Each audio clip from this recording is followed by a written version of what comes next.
Hello, Dr. Zakir Naik. My name is Harris. I'm from Phoenix, Arizona, in the United States. I'm an entrepreneur and a marketing manager. Two of my friends in America have converted watching YouTube videos of you. One of them a Christian, one of them an atheist. One of my friends presented me with how to deal with an atheist DVD of yours, which I did watch. But that didn't answer my question. And I've asked this question to a lot of people with no satisfactory answers, a lot of intelligent people. Of all the scholars that I've ever watched on YouTube, in my opinion, you are the most rational, logical, easy to understand kind of scholar that I've ever come across in my life. And it is really important that this question is answered because I've never had a satisfactory answer for this question. My question is like a coin with two sides. The first side of it is this, and this is the question. I'm somewhere between an atheist and agnostic. I'm not sure where. God has created this entire universe, and the Quran speaks a lot about how it has taken so many days and mountains and this and that, and life is going to be a test and whatnot. My question is, way before God decided to create this entire universe, before he decided to put human beings, before he decided to send Prophet Muhammad or Adam and Eve, way before he even planned about doing any of this, he knew the end result of it. He knows in the end he will be disappointed by certain people and he will throw them in hellfire. He knows they will be burning. He knows they'll be tortured, and that is when they'll be repenting for what they've done. Way before he created the entire universe, he knows the outcome is gonna be bad. It may be good for certain people who are in heaven, but he knows that he can save those people from being in hell. Way before he even decided to go ahead with the creation. Yet he decides to go ahead with it, with all his godly logic. Why would he want to do that? The question, if I can just put it in this manner, how can God be so sadistic that he would actually go ahead with a plan which he knows is going to end up in that manner? That's the first side of the coin. The second side of the coin is, for some reason, if I believe that, okay, God is almighty and he understands everything is great, God is great. Why is God insisting in the Quran that look at the mountains, look at the protons, the electrons, this and that, everything is so synchronized, how amazing I am. Why is he forcing us to find his creation amazing when it is a piece of cake for God? I mean, he just had to say kun and it was done. Then why is it a big deal if God has made this entire universe which is so amazing? Because for God it's nothing. So I should not be really amazed at his creation. He can do much more than this. So I do not understand why he wants us to respect what he's done or find it amazing what he has done. The brother asked a very good question and a very intellectual question.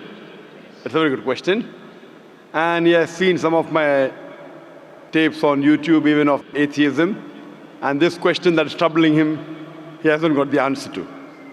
The brother asked the question that Almighty God knows everything before he created the heaven and the earth, before he created human being. Even if one person goes to he could avoid that. Hell, he could have avoided that. I mean, he could avoid being disappointed.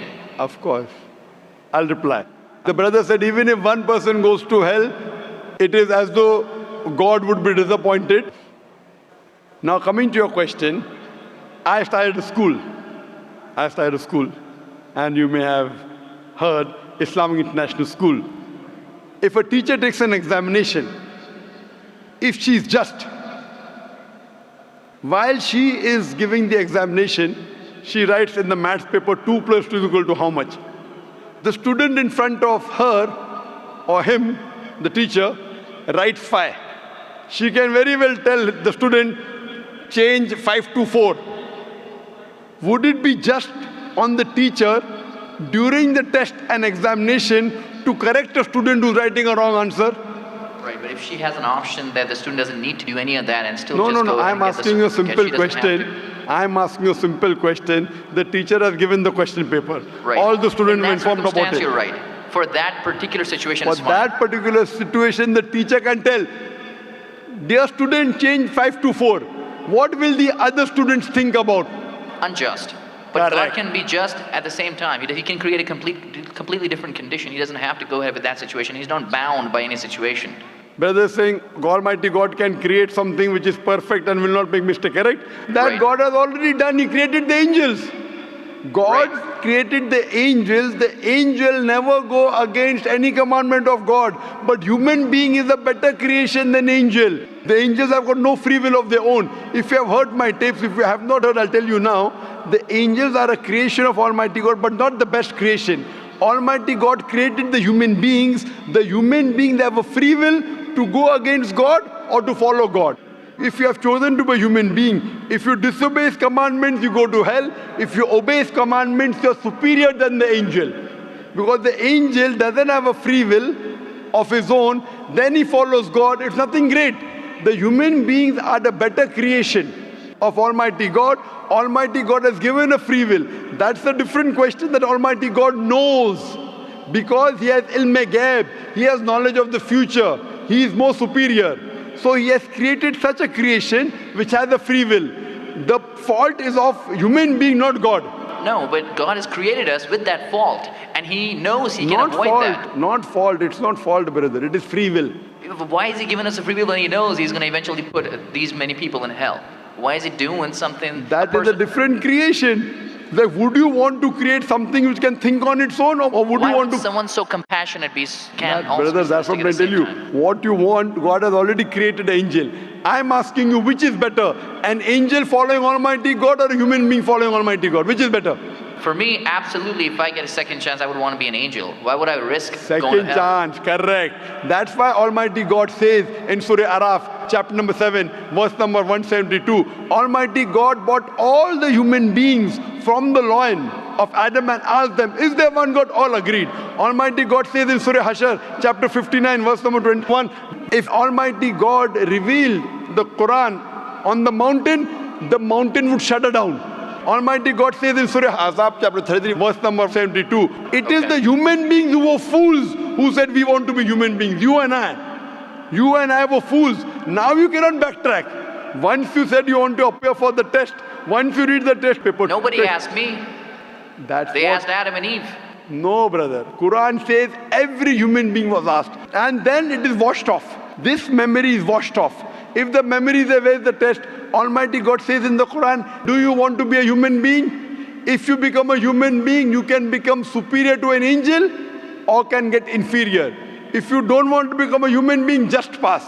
Even for argument's Brother, sake, even in that please let me condition. complete. You ask the question. All right, go If ahead. you sorry. interject, how will I answer? Sure, go ahead. So Almighty God asked the human beings, and the Quran says, we human beings were fools, you and I both, were fools who opted for the test. Now once you undergo a test, if you follow the commandment after free will, you be superior to an angel. If you disobey Allah, you become inferior to an angel. We wanted to pass with distinction, you and I. You told, I don't remember. Of course you will not remember. And even I don't remember. But I believe in the Quran. On the day of judgment, Almighty God says, not a single human being will object to the justice of Allah. That we'll come to know on the day of judgment. Only thing we'll say, please give us one more chance. Almighty God will say it's too late. Because if He wants to give you a new chance, even I'll have to come back in the world again. Again, everyone. So those who failed, He can't get only the failures. So the Quran says no one will ever object on the justice of Allah. They will request Allah, give us one more chance. Almighty God will say too late. Almighty God gives us chances in this world itself. You make a mistake, Allah gives you a chance to repent. You repent. Allah forgives you. Again you make a mistake. Once you die, it's only one. So as far as the first question is concerned, why did God create? Because it's a better creation. Any logical person, including you, has to agree that a person who has the free will is a better creation than a person who has no free will. Only your question you don't remember is perfectly right. When you die, when you're resurrected, that time you and I will meet. Then you will say, I remember. Even I don't remember now. But I have faith in the Quran that Quran cannot be wrong, because scientifically, if you heard my lecture, 80% of the Quran is 100% matching with science. 20% is ambiguous, neither right, neither wrong. So my logic says when 80% is 100% correct and not even 0.1% of the 20% is wrong, so my logic says even this 20% would be right. I'm a scientific person, I'm a logical person. So I believe in the statement of the Quran that we chose. If you wouldn't have chosen, you could have questioned God. Why did you make me a human being? Then Right. God would have been at fault. But God says in the Quran, He asked. The mountains were afraid. Everything else was afraid. We human beings opted for this. But do you remember being asked? I don't remember being asked that Brother, question. if you heard my answer, even I don't remember. But if you remember, then where is the test? Imagine if a teacher teaches you something. Teacher teaches you something. Teacher gives you the book. The teacher has to take away the book for the test. If the teacher says, okay, take the book and answer, where is the test? Okay, but what? After the examination is over, you can go home and check or not. But even before the exam began, God knows the end Brother, result. listen to me. After the examination is over, can you go and check home or not in the textbook? Absolutely. But during the examination, can you check? No. So now the examination is going on, brother. Once it's over, you can check. If you tell teacher, I want to see the textbook, I don't remember. No. During the examination, you cannot refer to the textbook, it will be called cheating. Correct? So once the examination is over, if you don't remember, you tell God, what is this illogical? But Quran says not a single human being will object to the justice. Let the test get over. So today, I being a scientific person, I being a logical person, based on my knowledge of science, based on my logic, when I read the other scriptures and when I read the Quran, I find Quran is the only book, only religious scripture on the face of the earth which passes this test. So therefore I, being a scientific person, being a logical person, agree, okay, fine. This statement of the Quran also has to be right. I don't remember, that's the test. If I remember, where is the test? So that answers the first part of the question. First part, that saying that God was sadist. God is not sadist. For example, I start a medical college. I want the school students to go to medical. How many students who go to school enter the medical college? Just roughly, can you guess?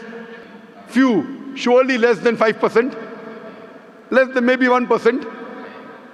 So why did you make a college where only 1% can enter? Fine. It is for selected few. So same way God made heaven, Jannah, Jannat-e-Firdaus. Everyone cannot go to Jannat-e-Firdaus. Why not? Sorry?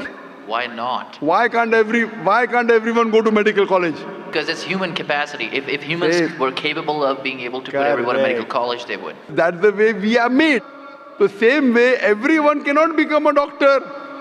Only those who have the capacity. Same way everyone cannot go to Jannat-e-Firdaus, the high levels of paradise. We have to strive. God has given you capacity.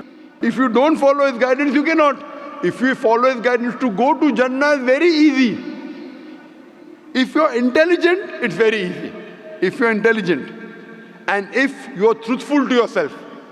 But if you are not truthful to yourself, even a non-intelligent man can go to Jannah. Only thing, you should be truthful. God has given you different options how to follow Him. Some people think they are smart. I tell them they're extra smart. If they were smart, they would see it is crystal clear in black and white that this is the word of God. You have to follow it. That's the reason Francis Bacon said, little knowledge of science makes you an atheist. In-depth knowledge of science makes you a believer in God. So I wouldn't say God is sadist. I said we were fools who opted to undergo the test. Not God. God gave you an option. What do you want to be? We chose. So we are responsible, not God. God is not a sadist. We are fools. That's what the Quran says. On the day of judgment, you will come to know, inshallah, you and I both. Inshallah, if I go to Jannah, inshallah, I'll pray to God, I'll thank God. You know, I was a good person, I choose to be a human being. If you pass that. If you fail, then we will curse our own self. Hope that answers the question. The second part, Sorry, what was the second part?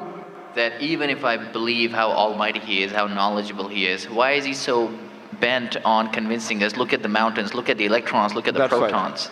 The second part of the question was that why does Almighty God give references of the mountain that He's created this?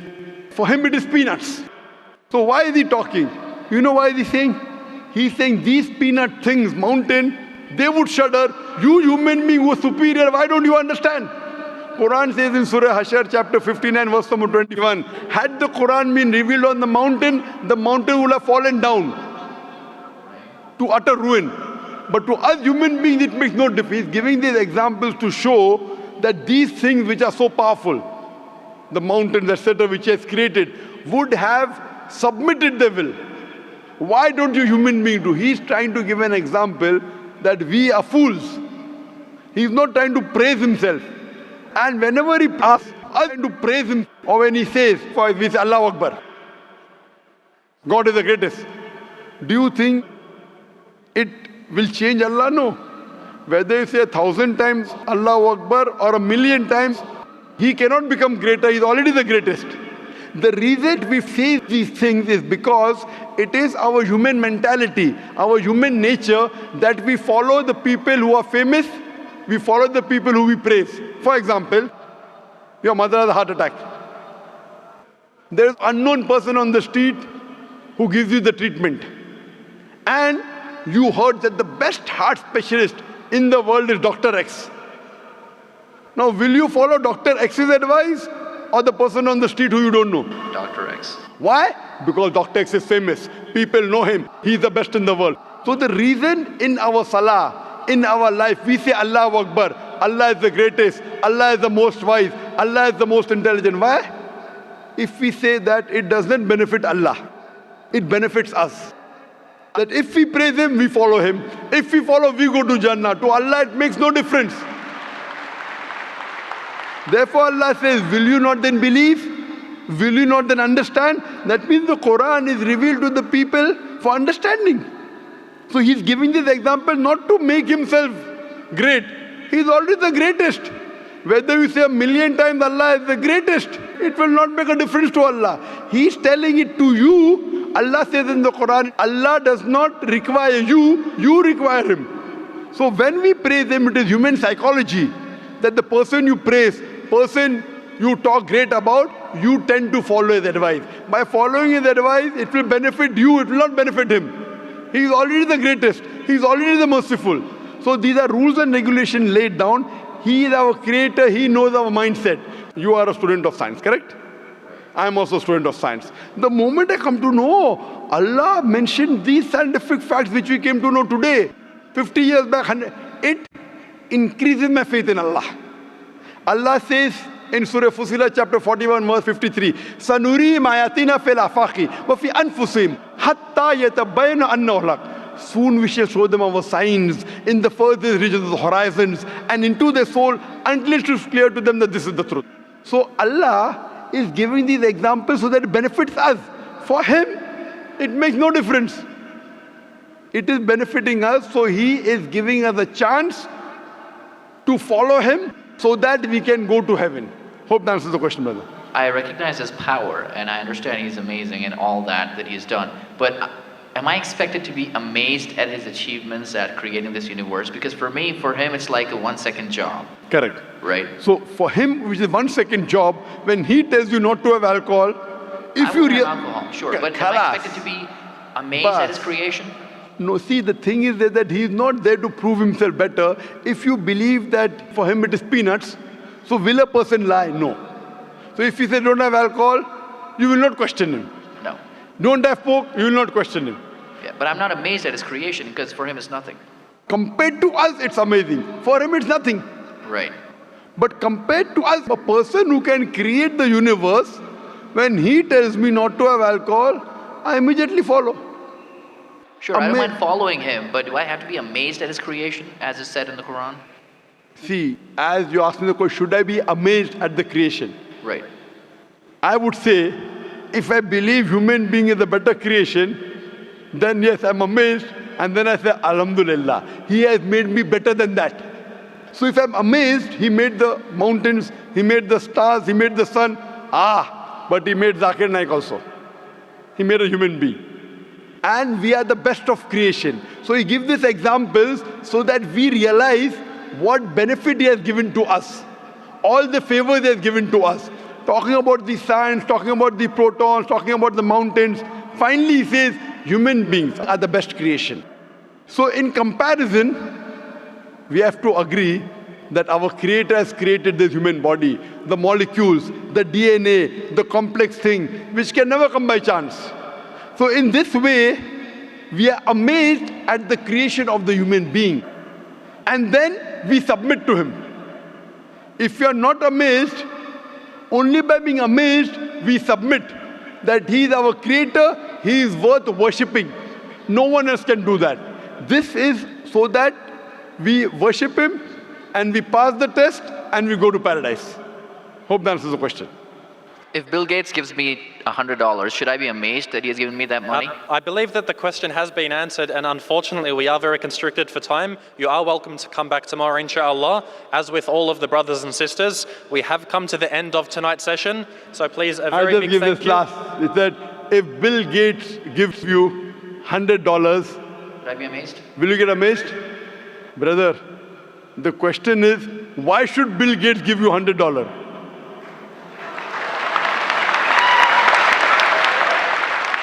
If you tell me a Tom, Dick and Harry gives you $100, nothing to be amazed. Bill Gates gave me $100. It's something that he gave you. Why did he give you? Why not somebody else? Why? The question is, why did he give you is the question. Okay. If some Tom, Dick and Harry gives you, if a man on the street gave you $100, Bill Gates. Got it. You got That's it, the no? answer. Got it. I got that. So now you're convinced, huh? Yes, absolutely. That is the answer. So inshallah, I hope that we'll come closer to Islam. So I should not be amazed at the fact that he's given me the money. I should be amazed it's him who's giving the money. Alhamdulillah. Got it. So it was worth the time extending. Alhamdulillah.